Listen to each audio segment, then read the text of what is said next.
Good morning, breathers. Top of the morning to you. Just a little talk on breath reclamation. A couple fun facts. We breathe around 25,000 times a day. We have around 60,000 miles of blood vessels in our body. So when we breathe with our diaphragm and breathe through our nose, we end up breathing slower. We end up breathing deeper, which gives the oxygen more time in our lungs to have that gas exchange to go into our blood vessels, to be released into the working cells. So when most people, when they're out of breath, except when you're exercising, but it just in your daily life, if you're like a little high strung and out of breath, a lot of the times it's because you're breathing too much. You're over breathing. And most of us actually do overbreathe. And the chemistry, the biochemical aspect of this is when you overbreathe, you're offloading carbon dioxide, too much carbon dioxide. And we need carbon dioxide. Carbon dioxide is a very functional gas. With carbon dioxide, it dilates the blood vessels. Oxygen is released from hemoglobin in the presence of carbon dioxide. Carbon dioxide is a very important gas. Doctors in medical school know this, that the reason we breathe, with the impulse, why our brain tells our diaphragm and our costal muscles to operate, take a breath, is because our sensors, our chemosensors, are sensing too much carbon dioxide, what we think is too much carbon dioxide, so we breathe it out. So over time, we become more and more sensitive to carbon dioxide. So we end up, and the oxygen is only going to the top part of our lungs. It's not going to the deep lobes, the blood-rich lobes, where it can be uptaken into the blood vessels and distributed. So let's talk about nasal breathing for a minute here. We want to breathe through our nose only, except when you're overstressed working out. Then you might have to take a few breaths through your mouth, but minimize that unless you're sprinting and you're in the last, eighth of a mile.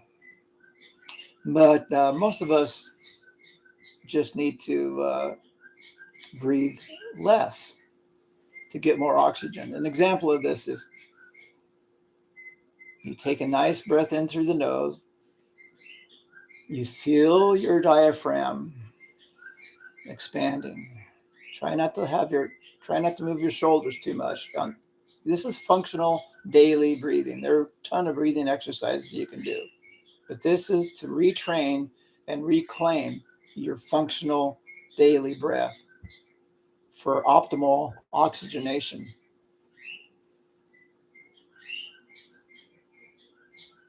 So you take a deep breath. I hate to say deep, but this is what I call a deep breath. If you can watch this.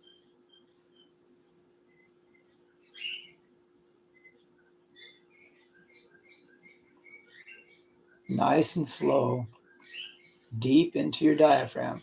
My rib cage expands actually 360 degrees. Mostly you can feel it laterally and forward, but it even expands in the back a little bit. Not as much because of the spine, of course. So take a deep breath through your nose. Slowly let it out through your nose. And we're going to do a little breath hold at the end of this. Let it out. And just sit there in that calm and peace for as long as you're comfortable. You're going to feel a state of breathlessness.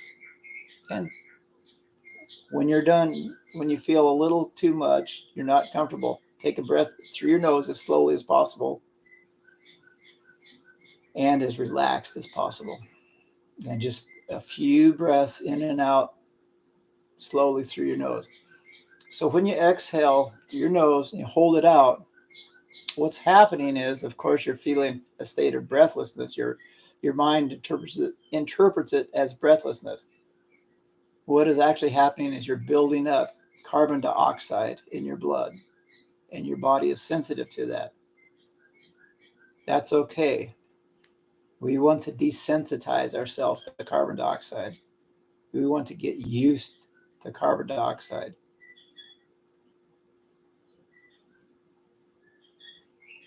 Another byproduct, see, we're actually chemists. We are a chemical factory. Our bodies are a chemical factory. Another byproduct of slow, deep nasal breathing, or light, slow, and deep, LSD, light, meaning very nice. Not, when I say take a deep breath, we automatically go raise the shoulders, get all excited. So another byproduct of this nasal breathing is nitric oxide. And that's a wonder molecule. I think it was in 1992. I believe it was Nature magazine said this was or Science, I don't know, said this was the molecule of the year. The molecule that linked all the other biochemical reactions in the body. Nitric oxide is also a vasodilator. It expands the 60,000 miles of blood vessels. It expands them, allows blood to flow more freely through your brain, through your toes and fingers. Light, slow breathing is a foundational key to longevity and to health. It balances your blood pH, which I think stands for power of hydrogen. I need to learn chemistry, but we're all chemists. If we can control our breath, we can control our peace. We need to take a few minutes every day and practice light, slow, deep breathing. Feeling the diaphragm expand. On the exhale, just hold it out, relax into it, and hold it out.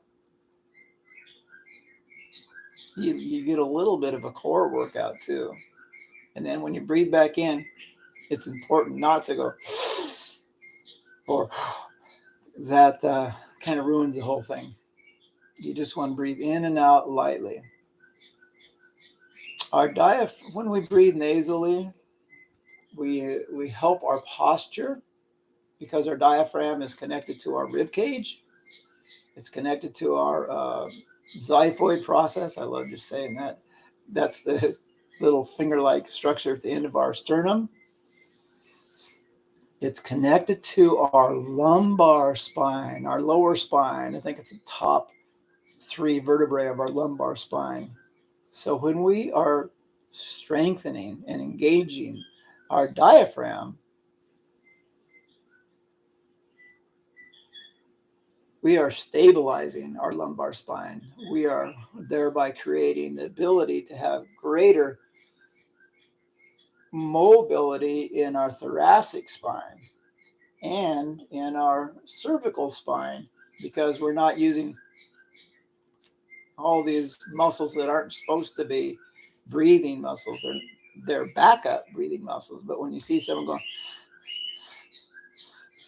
they're going to have headaches, they're going to have backaches, and they'll probably have high level of anxiety, and they'll have poor oxygenation. So our diaphragm is also connected to our pericardium, that's the sac around the heart, and it's also connected to our lungs. So when we're breathing diaphragmatically, it's helping our heart to pump and our lungs to expand. It is also the ceiling of our other organs. So when we breathe diaphragmatically, we're massaging our liver, we're massaging the kidneys, we're massaging the digestive tract, we're massaging the spleen.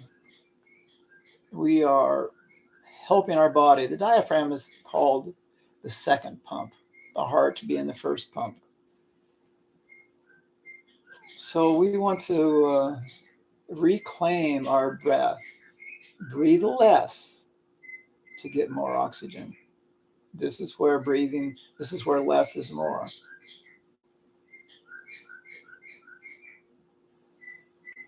Okay, hit me up.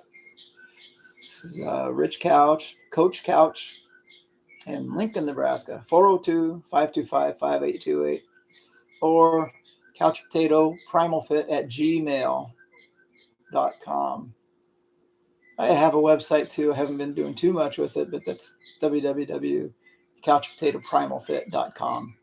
I haven't done my breathing stuff on the website yet. Anyway, thanks, peeps. Thanks, breathers.